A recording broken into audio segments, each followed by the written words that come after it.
MLA Arikapudi versus Kaushik Reddy political high drama ఉద్రిక్తతకు దారితీసింది. Cyberabad police station ఎదుట ఆందోళనకు దిగిన బీఆర్ఎస్ ఎమ్మెల్యేలను అరెస్ట్ చేసిన పోలీసులు రాత్రి 11 గంటల తర్వాత వారిని వదిలేశారు. మరోవైపు కౌశిక్ రెడ్డి వ్యాఖ్యలను కేసీఆర్ క్షమాపణ చెప్పాలన్నారు సీఎం రేవంత్ రెడ్డి. ఇవాళ అరికపూడి ఇంటిలో విస్తృత స్థాయి సమావేశం నిర్వహించేందుకు నిర్ణయించింది బీఆర్ఎస్. ఎమ్మెల్యేలు అరికపూడి గాంధీ, కౌశిక్ రెడ్డి సవాళ్లు ప్రతి సవాళ్లతో తెలంగాణలో పొలిటికల్ హీట్ పీక్స్ కు చేరుకుంది. ఎమ్మెల్యే అరికపూడి గాంధీ ఇంటిని ముట్టడించి ఆయన ఇంటిపై జెండా ఎగరవేస్తానని సవాల్ చేశారు కౌశిక్ రెడ్డి. అయితే చెప్పిన సమయానికి తన ఇంటికి రాలేదని మాదాపూర్లో ఉన్న కౌశిక్ నివాసానికి వెళ్లారు అరికపూడి గాంధీ. దీంతో అక్కడ ఉద్రిక్తత చోటు చేసుకుంది. వెంటనే అప్రమత్తమైన పోలీసులు ఎమ్మెల్యే అరికపూడి గాంధీని అరెస్ట్ చేసి అక్కడి నుంచి నార్సింగ్ పోలీస్ స్టేషన్కు తరలించారు. ఎన్నికల్లో గెలిపించకపోతే చనిపోతానని భయపెట్టి ఎమ్మెల్యేగా గెలిచిన కౌశిక్ రెడ్డి లాంటి కోవర్ట్లకు తన గురించి మాట్లాడే అర్హత లేదన్నారు అరికపూడి గాంధీ. ప్రాంతీయ విభేదాలు రెచ్చగొట్టినటువంటి తీరు, పార్టీ ఆ విధంగా మాట్లాడినందుకు ఆ శాసనసభ్యుడిని నిర్దాక్షిణ్యంగా సస్పెండ్ చేయాలి.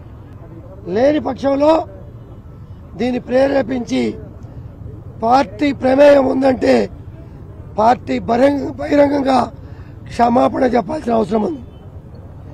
చెప్పకుండా ఇదే పరిణామాలు కొనసాగితే జరగబోయే పరిణామాలకి ఆ పార్టీ నాయకులు బాధ్యత వహించాలి. మరోవైపు కౌశిక్ రెడ్డి నివాసానికి చేరుకున్న బీఆర్ఎస్ ఎమ్మెల్యేలు అక్కడి నుంచి సైబరాబాద్ సిపి కార్యాలయానికి వెళ్లారు. వాళ్లను లోపలికి అనుమతించడంతో కాసేపు పోలీసులతో వాగ్వాదం జరిగింది. అరికపూడి గాంధీతో పాటు దాడి చేసిన వారిపై హత్యాయత్నం కేసు నమోదు చేసే వరకు కదిలేది లేదని ఆందోళనకు దిగింది బీఆర్ఎస్ ఎమ్మెల్యేల బృందం. ఎంతకీ బీఆర్ఎస్ నేతలు వెనక్కి తగ్గకపోవడంతో వాళ్లను అరెస్టు చేసి అక్కడి నుంచి తరలించారు పోలీసులు. అటు అరెస్ట్ అయిన 5 గంటల తర్వాత 41 నోటీస్ తీసుకుని బెయిల్పై వెళ్లిపోయారు MLA Arikapudi Gandhi. Cyberabad police commissioner కార్యాలయం ఎదుట ఆందోళనకు దిగిన మాజీ మంత్రి బీఆర్ఎస్ నేత హరీష్ రావుతో పాటు పలువురు నాయకుల్ని పోలీసులు అరెస్టు చేశారు. వీరందరినీ హైదరాబాద్ నుంచి రంగారెడ్డి జిల్లా కేశంపేట్ పోలీస్ స్టేషన్కు తరలించారు. నేతలను విడుదల చేయాలంటూ పోలీస్ స్టేషన్ వద్దకు పెద్ద సంఖ్యలో బీఆర్ఎస్ కార్యకర్తలు చేరుకోవడంతో ఉద్రిక్త పరిస్థితులు నెలకొన్నాయి. రాత్రి 11 గంటల తర్వాత బీఆర్ఎస్ నేతలను పోలీసులు విడుదల చేశారు. న్యాయం అడిగితే అరెస్టు చేస్తారా అని ఆగ్రహం వ్యక్తం చేశారు బీఆర్ఎస్ నేతలు. ఇదేనా ప్రజాపాలన అంటూ మండిపడ్డారు. న్యాయం అడగడానికి పోలీస్ స్టేషన్ కు వస్తే న్యాయం చేయాల్సింది పోయి న్యాయం అడిగిన వారిని అరెస్ట్ చేయడం అంటే ఈ రాష్ట్రంలో ప్రజాస్వామ్యం లేదు. ఈ రాష్ట్రంలో పోలీస్ రాజ్యం నడుస్తా ఉంది.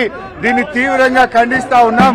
మేము అడిగింది దాడి చేసిన వారి మీద కేసు పెట్టమని అడిగాం, కానీ హుజూరాబాద్ ఎమ్మెల్యే కౌశిక్ రెడ్డిపై కేసు నమోదైంది. పోలీసుల విధులను అడ్డుకున్నారంటూ అడిషనల్ డీసీపీ రవిచందన్ రెడ్డి ఫిర్యాదుతో కేసు నమోదు చేశారు పోలీసులు. సిపి ఆఫీసులో రిప్రజెంటేషన్ ఇచ్చేందుకు వచ్చిన ఎమ్మెల్యే కౌశిక్ రెడ్డి బందోబస్తు డ్యూటీలో ఉన్న తనను ఛాతీ మీద చేయిపెట్టి తోసినట్లు ఫిర్యాదులో తెలిపారు డీసీపీ. దీంతో పాటు వేలు చూపించి దుర్భాషలాడారన్నారు. సిపిని కలిసేందుకు కొంత సమయం వెయిట్ చేయాలని చెప్పినా వినకుండా సిబ్బందిని తోసుకువెళ్లాడని ఫిర్యాదులు తెలిపారు డీసీపీ. రవిచంద్రన్ రెడ్డి ఫిర్యాదుతో రాయదుర్గం పోలీసులు కేసు నమోదు చేశారు. అరికపూడి గాంధీపై బీఆర్ఎస్ ఎమ్మెల్యే పాడి కౌశిక్ రెడ్డి చేసిన వ్యాఖ్యలను తప్పుపట్టారు సీఎం రేవంత్ రెడ్డి. కౌశిక్ రెడ్డి వ్యాఖ్యలపై కేసీఆర్ కుటుంబం సమాధానం చెప్పాలన్నారు సీఎం రేవంత్. బ్రతకడానికి వచ్చినోళ్లు అంటూ కౌశిక్ రెడ్డి వ్యాఖ్యానించడంపై కేసీఆర్ కుటుంబం క్షమాపణలు చెప్పాలని డిమాండ్ చేశారు ముఖ్యమంత్రి. బ్రతకడానికి వచ్చినోళ్ల ఓట్లు కావాలి కానీ వాళ్లకు టిక్కెట్లు ఇవ్వొద్దా అని ప్రశ్నించారు.